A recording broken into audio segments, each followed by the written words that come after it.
Kalau kita membaca di dalam Asbabun Nuzul, cerita yang berkaitan dengan surat Al-Muzammil, maka surat ini turun ketika Nabi dalam keadaan sedih. Waktu itu Nabi sedang berdakwah di antara keluarga besar beliau dan beberapa paman-paman dan keluarga besar Nabi SAW. Jadi lagi berdakwah di antara keluarga besar, kemudian beliau mendapatkan penolakan, terutama penolakan dari Abu Lahab. Kalau yang lain nggak menolak, hanya diam saja.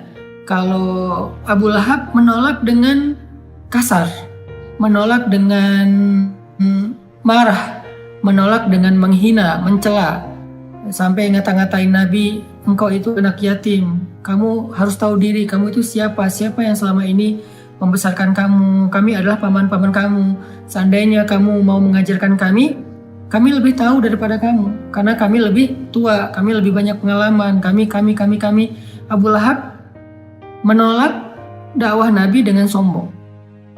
Sehingga kalimat-kalimat Abu Lahab ini membuat Nabi merasa sedih. Setelah Nabi berdakwah kepada keluarganya, Nabi juga berdakwah kepada tetangganya, kepada beberapa orang yang beliau kenal, kemudian kepada masyarakatnya yang ada di kota Mekah, dan sebagian besar dari mereka itu menolak Nabi. Bahkan tidak sedikit dari mereka yang menolak Nabi dengan cara-cara yang menyakiti perasaan Nabi. Karena Nabi juga manusia biasa, beliau seorang yang pemaaf, beliau seorang yang lapang dada, tetapi beliau juga punya perasaan. Bukan berarti beliau plain, lempeng, gak punya rasa gitu. Bukan, beliau juga seorang yang sangat halus perasaannya walaupun sangat pemaaf. Halus perasaannya walaupun sangat lapang dada. Sehingga kalimat-kalimat yang beliau dengar dari pemuka Quraisy yang durhaka itu menyakiti perasaan Nabi, membuat Nabi sedih. Dan yang lebih lagi menyakiti perasaan Nabi itu bukan karena dikata-katain, tapi karena justru Nabi kasihan sama mereka. Bisa ngebayangin gimana nasib mereka nanti di akhirat jika mereka menolak dakwah Nabi SAW. Sehingga dalam keadaan yang seharian Nabi lelah berdakwah, keliling ke sana kemari ditolak, ketuk pintu rumah nggak dibukain, datang ke sebuah tempat yang kerumunan orang diusir, Nabi diperlakukan seperti orang yang hina, seperti orang gila, semua menjauh dari Nabi. Sehingga Nabi pulang ke rumah di malam hari setelah seharian capek, dalam keadaan berkeringat, dalam keadaan kotor karena dilempari. Nabi pulang ke rumah. Untungnya Nabi memiliki seorang istri yang sangat pengertian, sangat bijak, solehah, yaitu Sayyidah Khadijah. Nabi pulang ke rumah. Dibukain pintu rumahnya oleh Sayyidah Khadijah, dan Khadijah paham betul keadaan Nabi, sehingga ketika Nabi sampai di rumah, Khadijah mempersiapkan kebutuhan Nabi, makan malamnya, kemudian Nabi mandi dulu biar seger. Setelah mandi Nabi makan, kemudian setelah itu Nabi bercerita kepada Khadijah, Khadijah hari ini aku keliling tetapi diusir, Khadijah begini, Khadijah begitu. Nabi curhat kepada Khadijah. Khadijah itu tahu betul keluh kesah Nabi dalam perjalanan, dalam perjuangan dakwah yang luar biasa. Khadijah tahu betul perjuangan yang gak mudah. Dan Khadijah mencoba untuk menghibur Nabi semampu Khadijah. Jangan sedih, wahai kekasih Allah, sesungguhnya Allah gak akan mengecewakan engkau. Dan seterusnya. Sambil Nabi istirahat, maka Nabi curhat kepada Khadijah. Lalu setelah semakin larut malam, Nabi pun tidur bersama dengan Khadijah. Dalam keadaan masih ada rasa yang berat di hati beliau. Kalau Nabi capek secara fisik, maka Nabi bisa istirahat dengan makan, mandi, kemudian tidur. Itu cara istirahat dari lelah fisik. Tetapi ternyata Nabi waktu itu bukan hanya lelah fisiknya, yang lebih berat lagi adalah Nabi lelah batinnya. Ini buat kita semuanya, semua kita pasti merasakan lelah batin. Kalau lelah fisik, kita tahu obatnya. Ketika kita lelah secara fisik, kita bisa istirahat dengan duduk, kita bisa istirahat dengan goler-goler, berbaring, kita bisa istirahat dengan tidur lelap, kita bisa istirahat dengan santai-santai, kita bisa istirahat dengan makan dan minum, ngopi, ngeteh, minum jus, makan buah. Kita bisa istirahat dengan nonton, kita bisa istirahat dengan bercanda dengan anak-anak, dengan keluarga. Itu adalah cara kita melepaskan lelah fisik, merecovery lelah fisik. Sakit Fisik juga demikian, recovery-nya kita bisa dengan bed rest, kita bisa dengan minum obat, kita bisa dengan terapi. Itu adalah cara kita recovery sakit fisik, lelah fisik. Tapi bagaimana kalau kita sedang lelah batin, sakit batinnya, perasaannya yang sakit, hatinya yang sakit, pikirannya yang sakit, jiwanya yang sakit, dalam tanda petik. Gimana cara kita merecovery semua itu? Gimana cara kita ngobatin batin kita yang sedang terganggu? Gimana cara kita ngobatin hati kita yang terluka? Gimana cara kita ngobatin perasaan kita yang tergores? Ternyata bukan dengan entertain. Cara ngobatin jiwa kita, cara ngobatin hati kita adalah dengan zikrullah, mengingat Allah. Kenapa bisa kayak gitu, Ustadz? Karena jiwa kita itu, roh kita itu asalnya dari langit. Beda sama jasad kita, fisik kita. Jasad atau fisik kita itu asalnya dari bumi. Sehingga ketika dia sakit, maka obat-obatnya ada di bumi. Tapi kalau roh kita, jiwa kita itu ditiupkan oleh Allah asalnya dari langit. Sehingga kalau dia ngerasa sakit, terganggu, maka obatnya ada di langit. Apa obat yang ada di langit? Zikrullah, mengingat Allah. Banyak orang yang salah paham tentang ini. Dia sebetulnya nggak lelah fisik. Kalaupun lelah fisik, nggak terlalu lah. Yang lebih lelah itu sebetulnya jiwa dia. Yang lebih lelah itu sebetulnya hati dia. Yang lebih lelah itu sebetulnya pikiran dia. Yang lebih lelah itu sebetulnya perasaan dia. Maka dalam kelelahan seperti itu, dia mencoba untuk merecovery-nya dengan cara jalan-jalan, dengan cara nonton, dengan cara entertain, dengan cara goler-goler, dengan cara tidur lelap dari pagi sampai sore, malam sampai pagi lagi. Dia pikir dengan begitu dia bisa melupakan rasa sakit hatinya. Ternyata setelah dia melakukan itu, lelahnya gak hilang. Beban di hatinya itu gak menjadi ringan. Luka di perasaannya itu gak menjadi sembuh. Kenapa? Karena dia bukan sedang lelah fisik, dia bukan sedang capek secara fisik, dia bukan sedang sakit secara fisik. Dan itulah yang terjadi kepada Nabi SAW. Sehingga ketika Nabi pulang ke rumah, Nabi capek, tapi yang lebih capek lagi perasaan dan hati beliau. Nabi istirahat bersama dengan Khadijah, Khadijah menyiapkan air hangat, Nabi makan bersama dengan Khadijah, Nabi curhat sedikit kepada Khadijah. Setelah itu Nabi tidur. Karena Nabi berharap dengan tidur, beliau bisa merecovery lelahnya beliau.